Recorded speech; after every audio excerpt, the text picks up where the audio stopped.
Good morning, ladies and gentlemen. Welcome to SCG Analyst Conference for the fourth quarter of 2025. I'm Pavini from the Investor Relations team, and I'll be your moderator for today's session. We are pleased to welcome all the guests who join our session for both on-site and online. For those who join online, kindly change your register name to be your name underscore your company so that we are able to recognize. Today, our management are here to provide you the fourth quarter result and important business updates and outlook. After the presentation, we'll open the floor up for the questions. Today's presenters comprise of SCG management led by Khun Thammasak, the CEO of SCG, who will walk you through consolidated results and provide highlights of the SCG Clean Energy. And we have Khun Sakchai, the CEO of SCG Chemicals. Next, we have Khun Surachai, President of SCG Cement and Green Solutions, and Khun Virod, President of SCG Smart Living and SCG Distribution and Retails, and we'll also be presenting SCG Decor. Followed by Khun Chantanida, CFO of SCG, who will present the financial parts and also SCGP. And we have Khun Wachirachai, Chief Sustainability Officer, who will present the sustainability highlights. And now let's start for today's presentation, beginning with Khun Thammasak. Good morning, and again, this is the first analyst call conference of the year. And this year is very interesting year, which we will discuss on what is going on and what is the implication to SCG business strategies. But before we get into that outlook and our plan for this year, let's step back a little bit to 2025. I have to say, 2025, it's one of a very interesting years. So somebody said to me that 2025 is a year of the beginning of the world order breaking down, which is probably true. We will see a changing in the world order in the very rapid scale. So anyway, if you look at the global events, the global trade and environment are still very volatile. If you remember, the first half of 2025 is see a lot of front loading. You see that the GDP growth is still quite okay, but it's come from the front loading, and also the deflation as cheap product price from China flooding into Southeast Asia.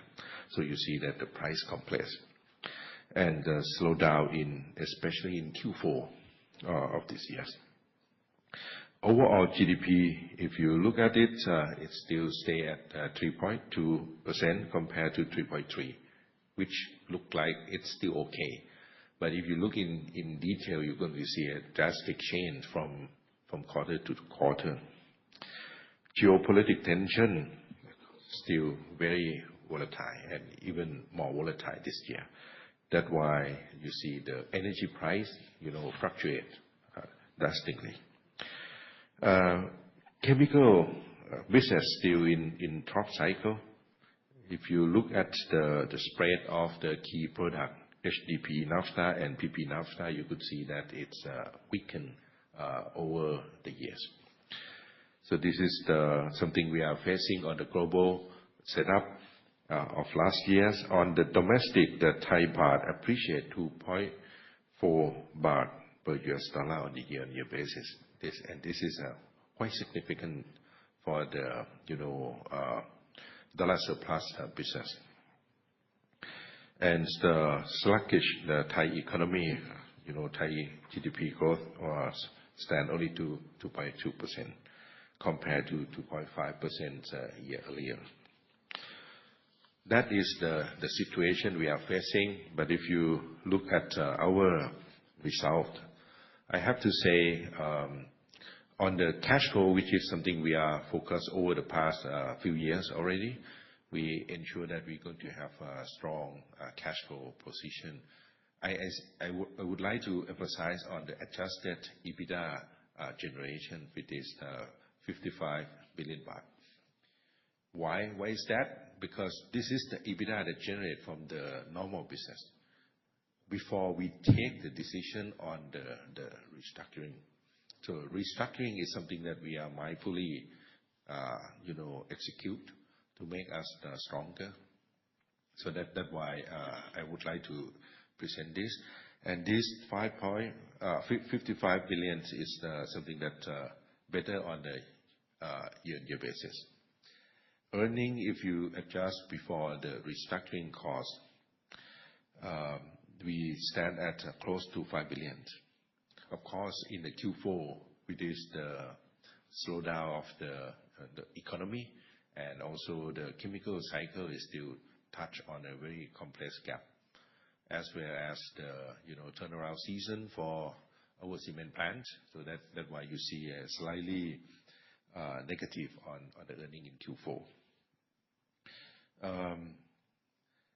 Anyway, on the full year basis, our net debt still decline. So this is the homework that we have to submit to you, that this is a restructuring that we try to do. We want to make our balance sheet stronger, so we reduce net debt year on year. This is the second year that we are reducing our net debt. Net debt to EBITDA stand at 5.5x. If you remember, at the peak, it's a 6.3. So now we are move it down, even though the business context is still very, very tough. We still continue to lean our working capital further. So if you remember last time, we are talking about 30 billion. Now we lean another 10 billion. So this is something we are working tirelessly to make sure that our end-to-end supply chain are lean, but not just lean. As you know, at the moment, the lean supply chain probably less important than resilient supply chain. So that's why we are mindful to manage this kind of the lean supply chain. Our cash on hand still pretty strong, 52 billion. And CapEx, we are tighten our capital expenditure. We target at the beginning of the year around 35 to 40 billion. You could see that we use only 30 billion. So this is something we are very, very mindful on this one.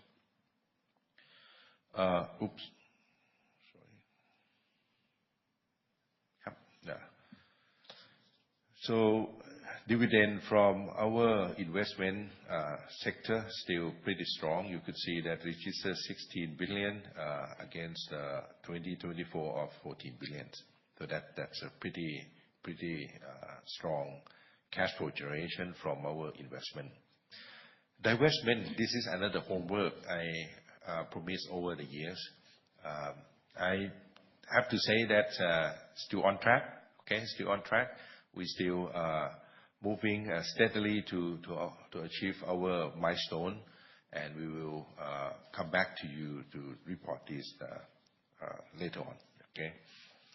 So as we have a very strong dividend, and we have a strong EBITDA generation adjusted before the restructurings, so that's why we are very confident to take care of the shareholder on the dividends 5 baht per share. So the interim dividend is 2.5 that we already paid, and the total dividend will be 5. And payout ratio is 43% based on the reported net profit of 14 billion. Now let's touch a little bit on the restructuring, because 2025 is the year that we stop loss of many business to make sure that we are healthier into the future. So we mindfully take the restructuring expense amount to 5.3 billion baht, which is significant. But it will yield a recurring saving for us 4.3 billion. So that is something that if everything else are equal, this year we are stronger on the 4.3 billion recurring saving. So that's why we have to do it. Of course, it's a very difficult decision. For example, knock that we are fighting over the past few years, and we have a very key talent people are working on this online platform. So very well accepted by the consumer and seller.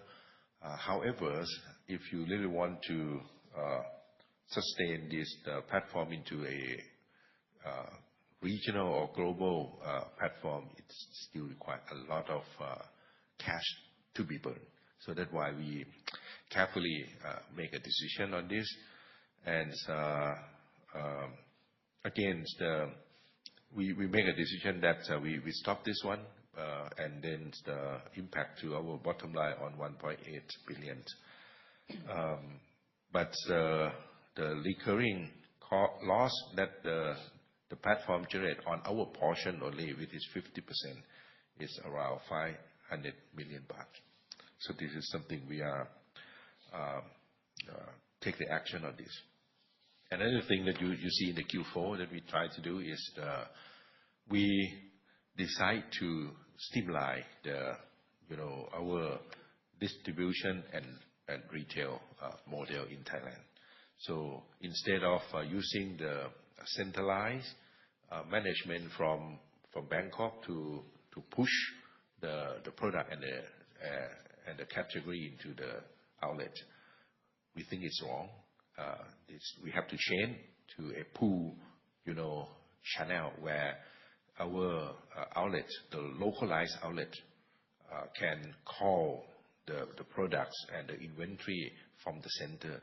So this is in the past there was a mismatch in the inventory pushing from the center to the local. So this is something that we have to change, and we have to create a really resilient and adaptive our channel. That's why we have to take this adjustment. And again, Khun Viroth will explain more in detail on our strategies. So to really clean up and make it into a very localized and pool channel, we take the expense on 1.359 billion baht. That's mainly on the inventory and associated to those impairment. It will create a future saving on the 400 million baht per year. Okay, and we still commit on the HVA and the smart value product, which is our main product strategies to cope with the current situation. So that is the highlight I would like to emphasize. If you move into the financial result, the sale revenue in the Q4 is 126 billion baht and drop 3% year on year. As I said, Q4 is a tough quarter for overall business. And in full years, our sale decreased 3% also. We register at 496 billion baht. Even though we target to have more sale revenue at the beginning of 2025, but if you look at the volume actually increased, tonnage increased. However, the price decreased. So this is translated into a lower sale by 3% year on year.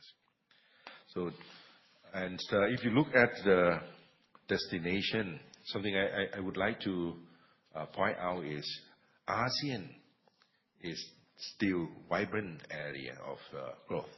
So we increased the sale to ASEAN by 2% year on year. So you see that the shift in the market mix.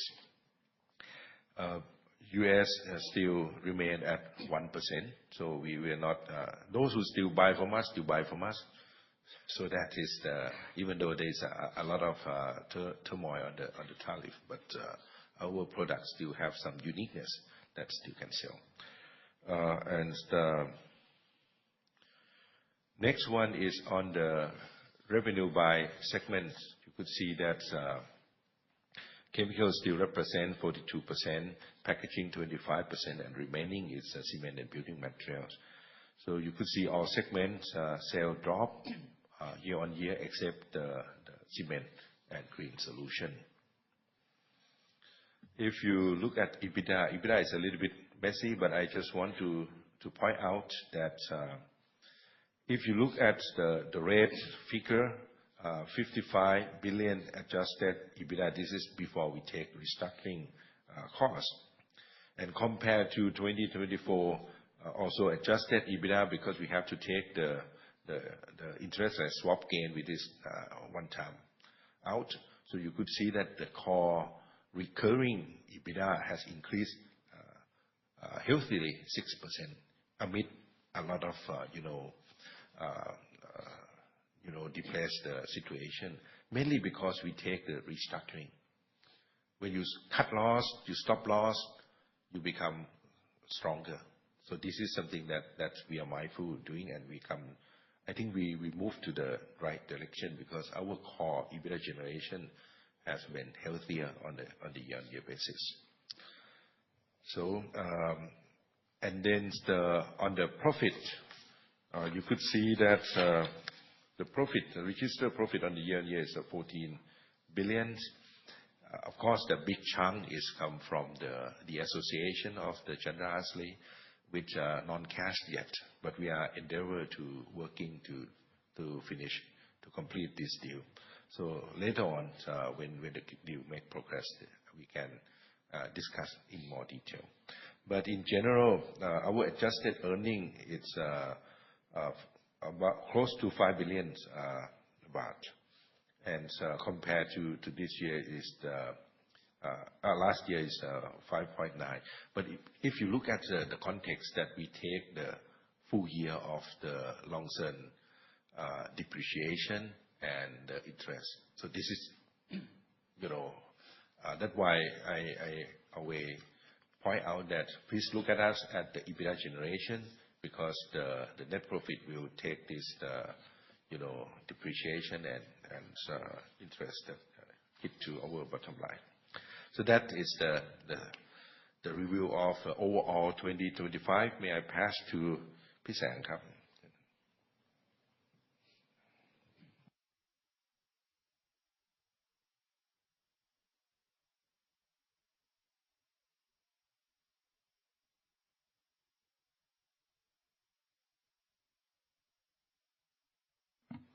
สวัสดีครับ Good morning. Let me start with the highlights of the chemicals last year. The margins, look at the PE margin is quite flat, but PP margin was deteriorated. Quickly look at the financial performance the last year. Adjusted EBITDA grew by 23% year on year, attributed to efforts on efficiency enhancement and cost saving. And also LSP started up in August 2025 successfully with efficiency improvements. That is our highlights. I would like to move to the details.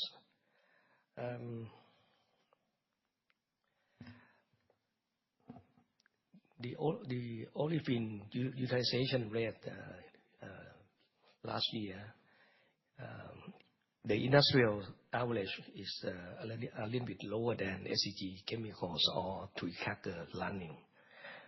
On average, we run about 85% up to 90%.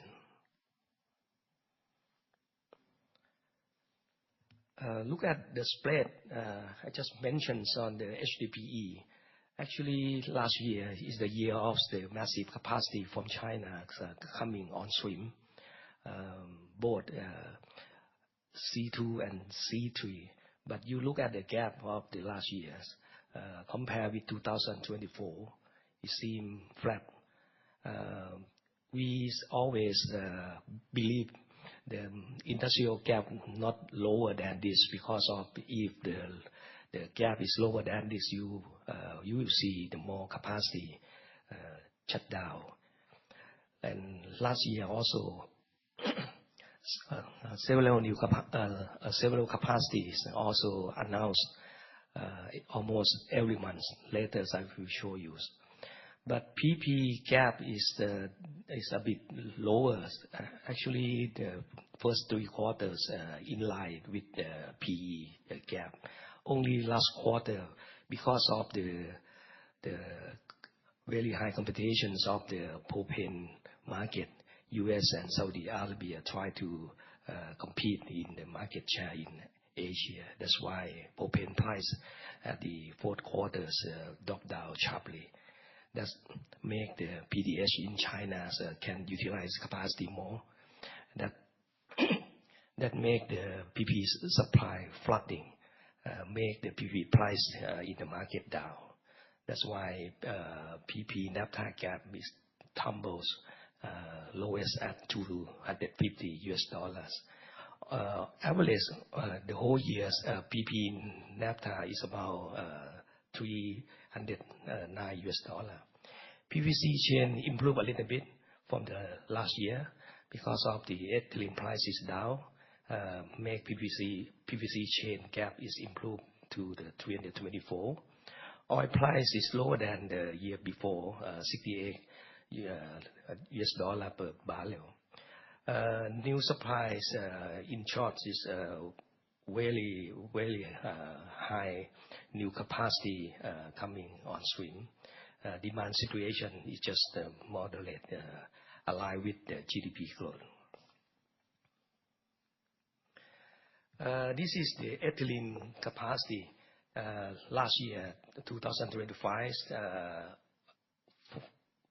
14 million tons new capacity. Anyways, also have the capacity that some is mothballed, some is shut down, or even the postponed turnaround. All in all is about 5 million tons, and net new capacity about 9 million tons.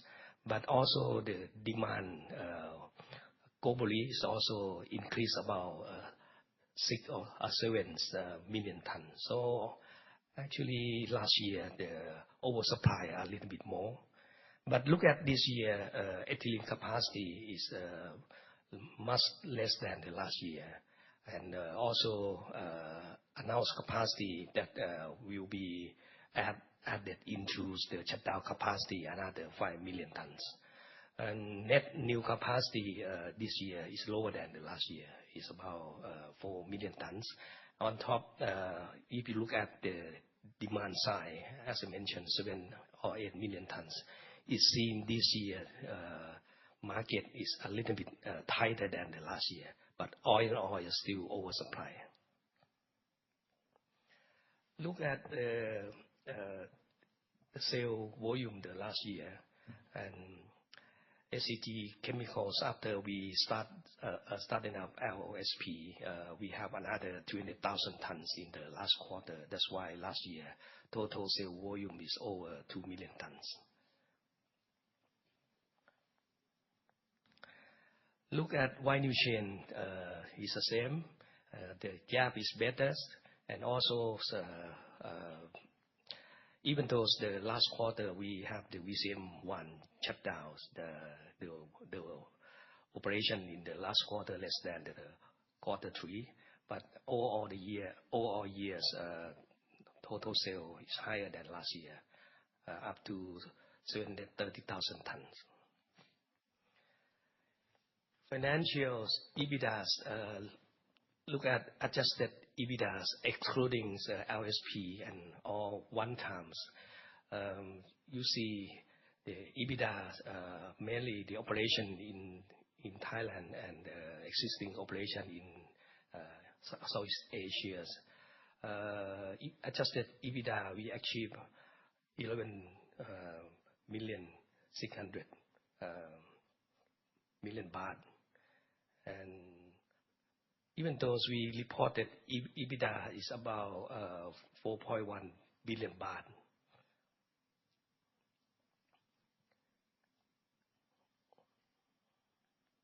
Look at profit. Profit also in line with EBITDA's adjusted profit is higher than the last year. The profit adjusted is about 1.2 million baht. Anyway, we reported net profit that's including one time. Some item is positive, some item negative, but all in all, reported net profit is 1.46 billion baht.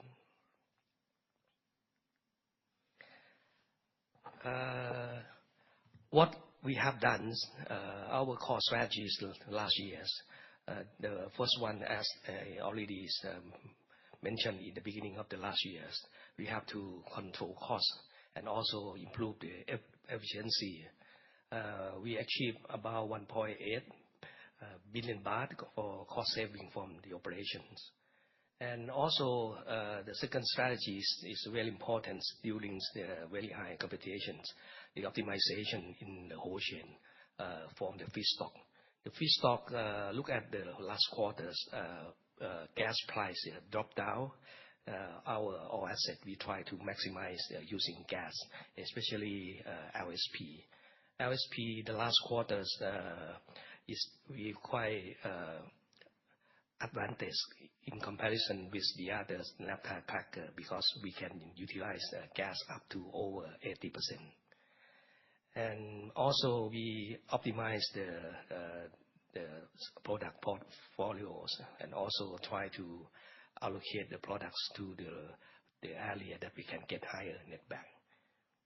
The third strategy is HVA. HVA is we have to try hard to maintain the HVA portion. Last year we still achieved 60%. So it means some of the commodity, some of the old HVA turn to be commodity.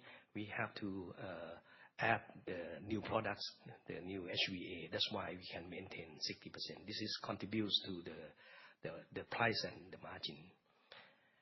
And also there's discipline on the cash management, and we did well, especially the working capitals. Last year we also reduced the working capital significantly, about 5 billion baht. And also one of the commitments try to divest the asset that relatively less cash return. This is we are doing.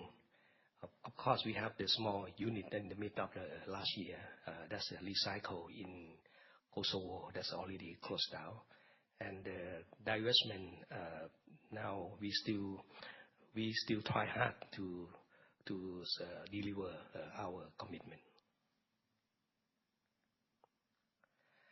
LSP, just at a glance, we started in the second half of the August last year. We've fully operating with approximately 90% run. And also, as I mentioned, at the last quarters, we can utilize the gas over 80%. And our SPE, we left off it to receive ethane in the year 2028. That is on track mean on budget and on schedule. And the plan now we already complete the 2 tanks of the ethane, completed in terms of the structures and also the rooftop.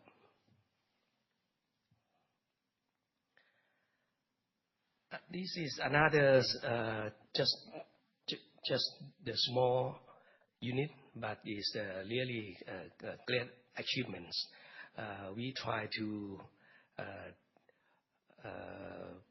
develop so-called chemical recycle or advanced recycle. This is the world trend. In the beginning, we quite struggled to run this plant continuously, but the last year we can achieve run this unit over 4 months. So it means we can have the sizable recycled naphtha to feed into our crackers. This is also can serve the brand owner. This year we will run more, and with hope for the whole year we will get more green naphtha and to support to the customer. This is the outlook. I think everyone would like to hear what happened and what's going on for the petrochemicals this year. Starting from the beginning of this year, some positive factors what we have seen. Of course, the supply cut more from December last year and also the beginning of this year. Several new company or new crackers, several cracker, they announced to cut the capacity more. For example, Formosa, there's 3 crackers, combined capacity about 2.1 million tons. Now they announced to mothball 1 line at 700,000 tons, and also announced will shut down another line in the middle of this year. So it means about 2/3 of their capacity will be shut down. Apart from Formosa and also Exxon, you probably know from the last year, Exxon, they already announced to close down their cracker in Singapore the end of the first quarter of this year. And several activities in Korea is also they used to announce to cut the capacity in the whole country about 25%, but in fact they cut the capacity more than 25%. This is the factors of the capacity cuts that will release the supply ample in the market. And also the news of the China stimulus package, this is also can be considered as the positive factors, because especially the real estate, the construction sector in China, we hope that after the stimulus package they will improve. And if the construction sector improve, that also favor to the polymer demand, especially PVC. And also the Chinese government also announced the regulations, especially PVC export. They used to rebate about 13%, but they announced to stop these subsidies from April 1st. It means that the PVC producer in China will have to absorb the cost is higher. Immediately after this news released into the market, PVC price jumped about $40-50 within a few days. And also China is also try to tax on the domestic naphtha. This is under considerations. This is also another good news for the other, but not the producer in China. Of course, the olefin chains, naphtha price still volatile. You look at the geopolitical, every time the Iran, US, the news of the war is getting serious. That also makes the energy price globally increase, including the naphtha price. In the beginning of this year, actually naphtha price is quite soft, but after the situation of Iran, US getting more serious, immediately the crude oil price is higher, and also naphtha price is higher. Anyways, if you look at the big pictures, supplies of the crude oil will be higher this year, especially if the political tension relief. Venezuela Iran, hopefully the longer terms will be peaceful.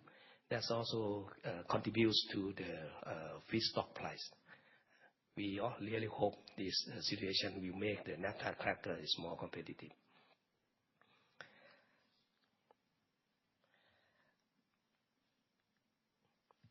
Okay, that's all of my part. I would like to pass to Pinum. Thank you. Thank you. Good morning. I would like to start from the top three in 2025. In 2025, EBITDA grew by 25% year-on-year, driven by a clear focus on low carbon cement products, cost saving, and continuous improvement in our operation. And we also successfully launched low carbon cement generation 3, or we call them calcite cement. This is the newest version of our low carbon cement that's fully aligned with our net zero roadmap and ready for the upcoming carbon tax in the near future. And the sales volume growth across ASEAN market, so we can capture this opportunity also. Move on to the market situation. For the Thai market, cement demand in the quarter 4 decreased by 2% year-on-year due to soft demand. You know that we have flooding in central and southern Thailand in the quarter 4. However, for the whole year, demand decreased by 2%, increased by 2% year-on-year, mainly from public projects. And the market in ASEAN also improved compared to the same period last year, particularly in Vietnam and Cambodia. Revenue from sale in the quarter 4, revenue declined slightly 3% Q-on-Q due to soft demand that I mentioned earlier. And however, for the whole year, sale revenue registered at 82.7 billion baht, grew 1% year-on-year, mainly from price increasing. For the EBITDA in the quarter 4, registered at 3.2 billion baht. For the whole year, EBITDA registered at 14.4 billion baht, increased by 25%, mainly from sale revenue growth and cost reduction and selling price increasing. Move on to the profit. The profit for the period registered at 1.2 billion baht. For the whole year, registered at 5.8 billion baht, increased significantly year-on-year, mainly from the same reason that I mentioned earlier. For the business highlight, in the quarter 4, we led the transition to low carbon cement in Thailand and ASEAN. We achieved the penetration rate of 82%. And we also became the first mover in Thailand and ASEAN for adoption of calcite cement, or LCG, low carbon cement generation 3. This helped us to reduce carbon emission by over 30%.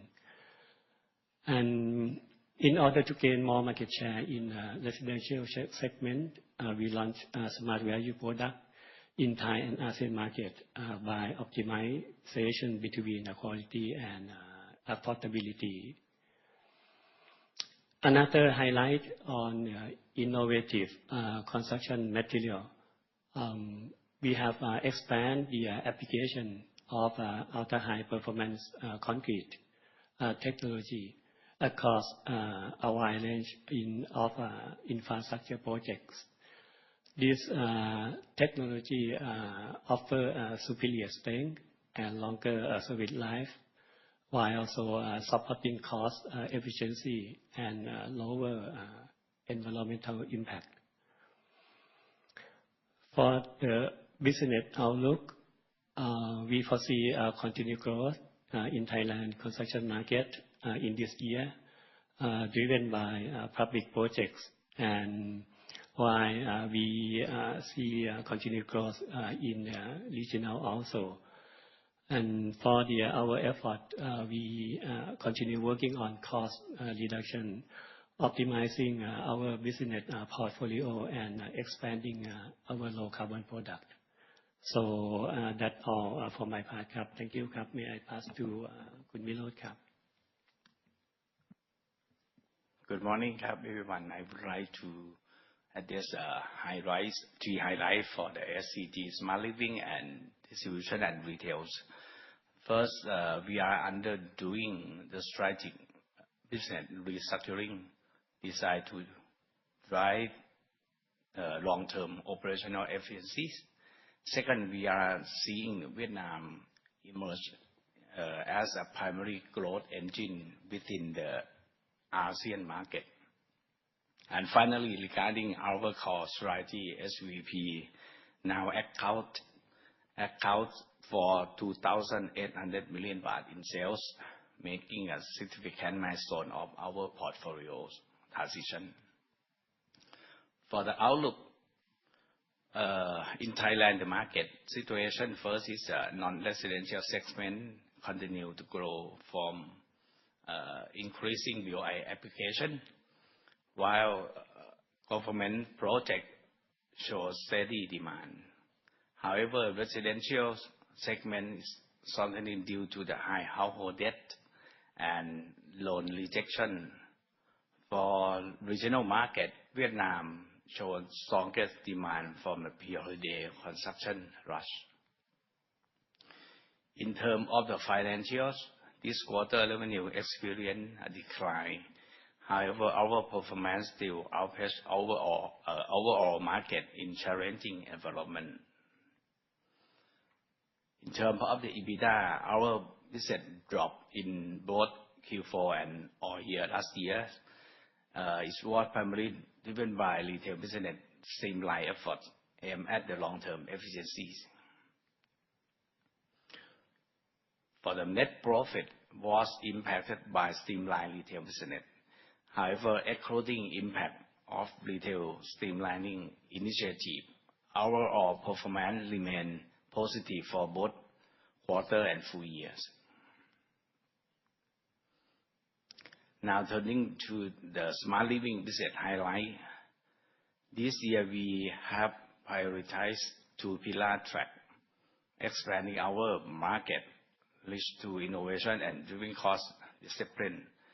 Starting with our SVPs, we successfully scale product range of distribution channels, which lead to SVP accounting for 2,800 million baht in sales, reflecting 2% of year-on-year growth.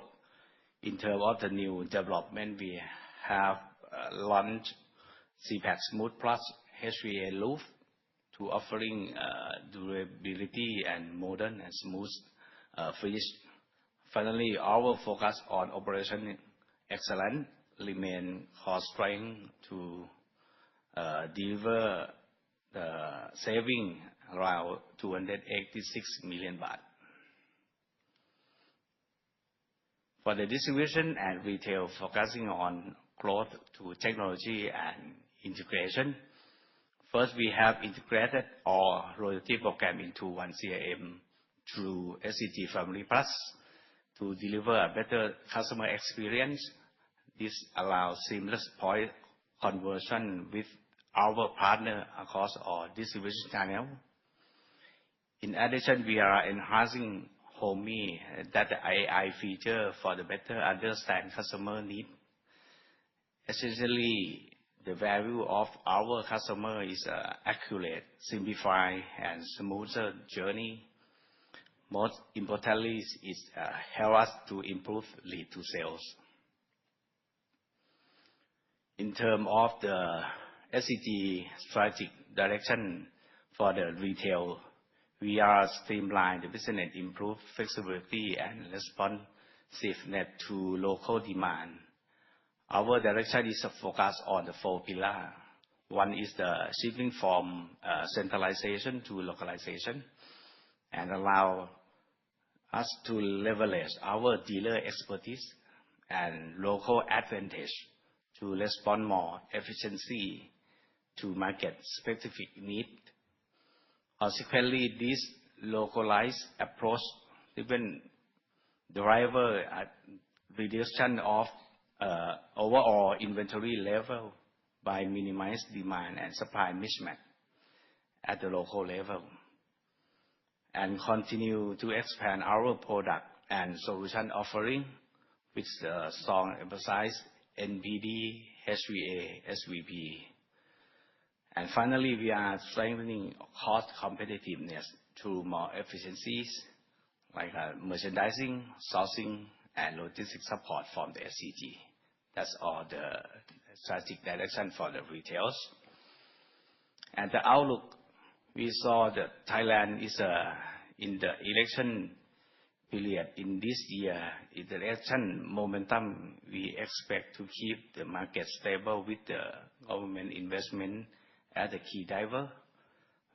Regionally, Vietnam is set to expand, driven by real estate cycle and public infrastructure. To navigate this, our internal effort and priority will focus on 4 key areas. First, we are optimize our portfolios with smart value product to reach more customer. At the same time, we continue to drive strategic cost efficiency and lean automation to sharpen our competitive edge. And we are also strengthening our core business capabilities while streamlining the retail portfolios. And finally, we will accelerate AI and digital adoption to enhance our performance, our operational efficiency across the board. For the SCG Decor, the EBITDA exclude non-recurring is 3.3 million baht. And net profit is 1,010 million baht, increased 4% and 15% year-on-year respectively. If we were to exclude Thai baht appreciation impact, EBITDA would increase 7% year-on-year. For the revenue in Q4 basis, SCG Decor registered revenue of 5.3 million baht on year-on-year basis. Overseas revenue was impacted by appreciation of the Thai baht. In terms of the profitability, SCG Decor has an EBITDA of 746 million baht and the net profit 188 million baht, increased year-on-year from continuous effort in cost reduction. Excluding non-recurring item for FX impact, EBITDA and net profit grow again, even positive. That's all for my part, Mr. Pipan. Good morning. Let me start with the recap of the financial performance of SCG Packaging. Revenues for full year was about 124 billion baht, down 6% year-on-year. As Pipo mentioned, I think the volume has increased because we are seeing a strong demand, especially in the ASEAN region, but the price has went down more. That's why the revenue was down by 6% year-on-year. However, with the lower raw material price, coupled with the fact that they have continued to work on the efficiency in terms of the cost management, EBITDA and net profit improved year-on-year. EBITDA was about 17.2 billion with a net profit of about 4 billion. and they were able to increase the EBITDA margin by 2% to 14% last year. On the Q4 figures, I think pretty much follow the same pattern. Sales revenue was down, while the EBITDA and net profit improved Q-on-Q. Moving on to the financials. Actually, this page,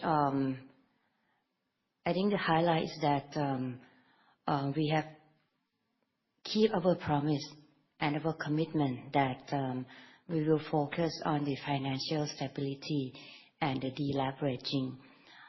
Top left on the working capital, you have seen that we have been able to bring down the working capital by about almost 11 billion year-on-year, and 27 billion from the middle of 2024. And you can hear from all the PP business unit that this is something that we have been implementing across all the business unit, and that's why we would be able to achieve the declining working capital. Net debt also reduced about 15 billion year-on-year. Now we have net debt of about 280 billion baht, with a net debt to EBITDA of 5.5 times. Cash on hand remains strong at about 52 billion. While we have been trying to working around in terms of the interest cost, and we were able to reduce the average interest by 0.2% down to 3.3% last year. This is the net debt to EBITDA that I would like to highlight, because people mentioned about the adjusted EBITDA, because we have implemented a number of restructuring last year. So if we were to adjust using the adjusted EBITDA to calculate our leverage, actually it's at about 5.1 times. Another commitment on the capital expenditure spending, we ended up last year at about 30.7 billion, and you can see roughly 1/3 of that was spent for the maintenance and the cost saving. And this year we would expect that the capital expenditure spending would roughly be around the same at about 30 billion baht. So that conclude my part and pass on to Peter Cho.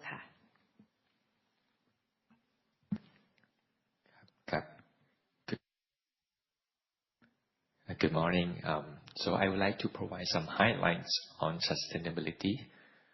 On the first slide, in 2025, our greenhouse gas emission end up at 29 million ton, which is in line with our science-based target, and we continue to track this over the years. To do so, to initiate the decarbonization initiative toward net zero, we need collaboration. And one of the highlights is Srabri Sandbox, which is a model that we proactively engage with the public-private people partnership in Srabri province, and have a very good progress. And this initiative now been registered and recognized by World Economic Forum, which is presented earlier this month at the Davos, as a part of the examples of process to collaborate to achieve net zero pathways. Other highlights include the initiative, which is in line with inclusive green growth, to collaborate with others to push forward the decarbonization. And this is what we call the NZAP, or Net Zero Accelerator Program, which SCG collaborate with a lot of organizations. You can see in the logo that many organizations work with us to educate the participant, targeting SMEs on the issue of climate and net zero initiative. In 2035, we have 106 participants joined, most of which are SMEs, and we have very good turnout and good feedback. And we continue to do this program this year as a second batch. And the last slide is another program targeting SMEs. We collaborate with Federal Thai Industries, Department of Industry Promotion, and Office of SME Promotions to do the open house and invite SMEs to visit our factories to learn about how to decarbonization effectively. And in the first season, we have 1,300 participants join the program and have a very good feedback as well. And this year, we also have another second season and have a very good people join. And that concludes my highlights on sustainability. Next one is on the clean energy. This segment still get going, so you could see the strong demand for the clean energy, especially when you see the demand for the data center and the others advanced industry. So we still accumulate the megawatt in operation. Now we register at 442 megawatt, and in the pipeline that we are working to move into the operation is 461. And beyond those, solar megawatt, we are working on the heat battery, which we believe that this is a very piece of important technologies to store the surplus energy, because the building block of the smart grid for clean energy, you need a high efficiency storage. And the second generation heat battery has been inaugurated in Singapore last year. So there are many new release on the 33 megawatt hour storage capacity and very as high as 97% energy storage efficiency. So it can produce, the unit in Singapore can produce 3 tons of steam per hour, and that can run 24 hours. Whether you have daylight or not daylight, they can run 24 hours and can reduce the 5,000 tons of the CO2 per year. So that is the thing that we are demonstrate the latest technology in the Londo heat battery. Apart from the Londo heat battery, another thing we are still pushing forward, and I think it's very important for Thailand, is the smart grid.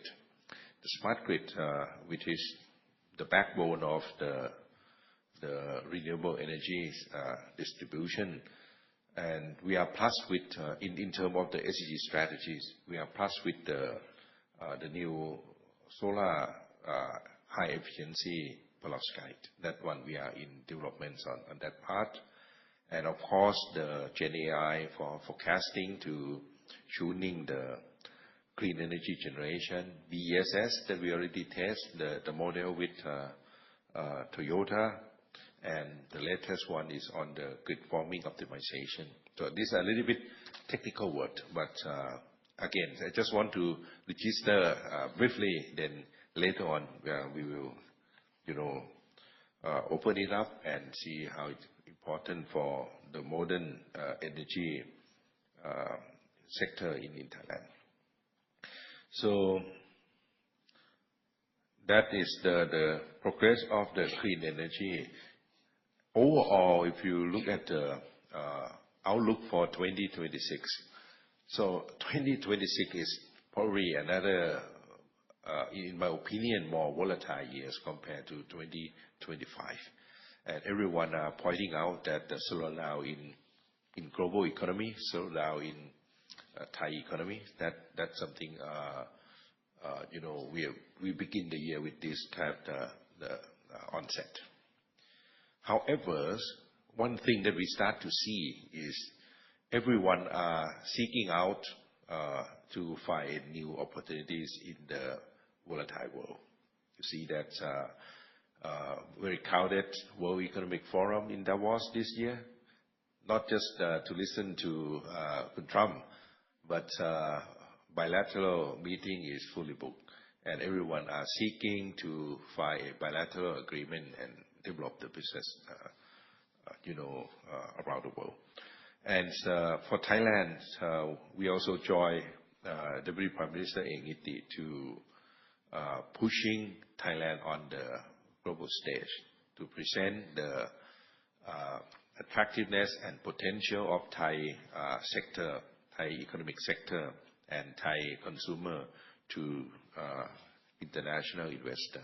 So that is something we are do our part. If you look at in terms of the SCG strategies, I just want to highlight three things. One is the Vietnam. Why it has to be Vietnam? Actually, a broader picture is ASEAN.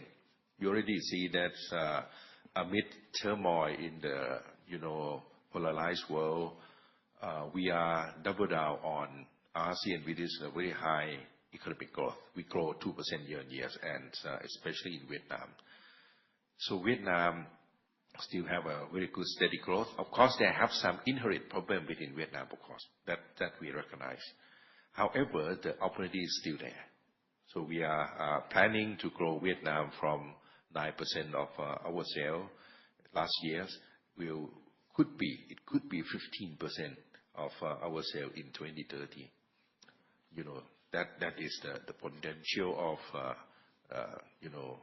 Vietnam. And if you look at our strategy this year, of course I say the onset is very tough, but we still expect to perform better EBITDA in 2026 compared to 2025, mainly because we are stronger. That's why I think we could be very resilient in this year. And the CapEx, we still very disciplined on the CapEx expenditure, because some analysts ask me why SCG do not invest a lot, because we have a very strong cash flow. Because the world order is still very volatile. Something that quite sure bet is ASEAN. Okay, so you are fighting then here, but ASEAN still quite calm and still growing. So the sure bet is ASEAN. So that's why we grow ASEAN first. If there are other area that's still growing, Africa still growing, okay, but it's not there yet in terms of the stabilities. Whether we ignore the Africa, no, we still selling to Africa. We are doing a lot of business there. However, to make a major big investment, that has to be careful. Okay, so that's what we try to do. Interest expense will be at approximately 11 billion, and the action plan that we commit to the board is to create, improve structural competitiveness. That's what we try to do. Okay, and you could see that last year we do a lot on stop bidding, stop business, stop bidding. Okay, that make us healthier. That obvious. Okay, now we are changing the mode to build muscle, change the structural competitiveness. You could see the project like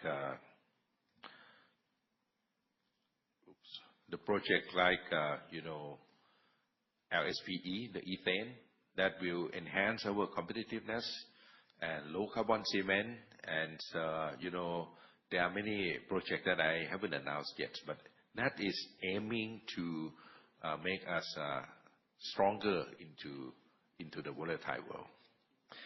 And you have to see that sector like packaging and decor and chemical and the cement, actually these are still continue to grow. Okay, packaging you see is steady, 5%, 6% growth. Why? Because there are a lot of relocation to Southeast Asia in terms of the capacity and industry relocate to Southeast Asia. And everyone needs packaging. That's why packaging still has a very healthy growth. And SCG Decor going to focus on the high-value glazed porcelain capacity in, for example, in Vietnam.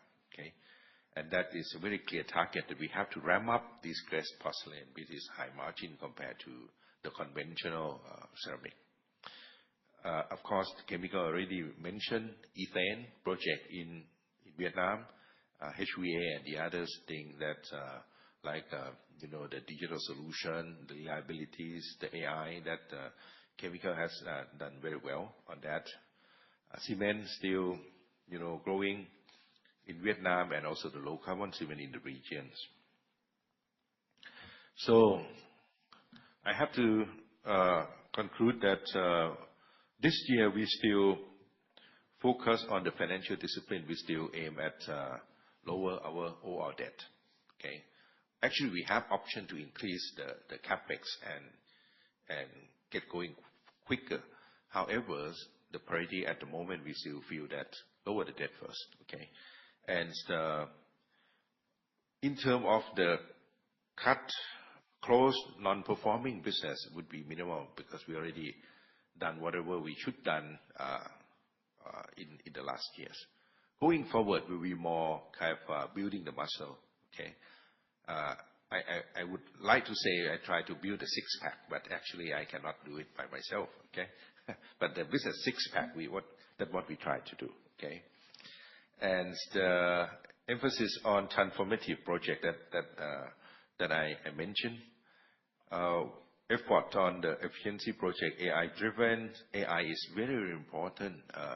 That AI and robotics, this is something that go together, will be very important for industry competitiveness. HVA, green product, and smart value product that people already explained that we are a double down. Of course, along with the decarbonization. It sounds that the decarbonization may be on the retreat, but in my opinion, if you look at the global warming that really hit us, it's just a matter of time that the world will wake up and say, this is important for our livable world. But anyway, we are stick to our gun. We are moving forward with the decarbonization, and we do in a way that is very practical. It's not like ballooning the cost. Actually, we do it in a way that make us more competitive and execute growth in Vietnam as planned. That I already explained. That is all on the setup for this year. Thank you, management, for the presentation.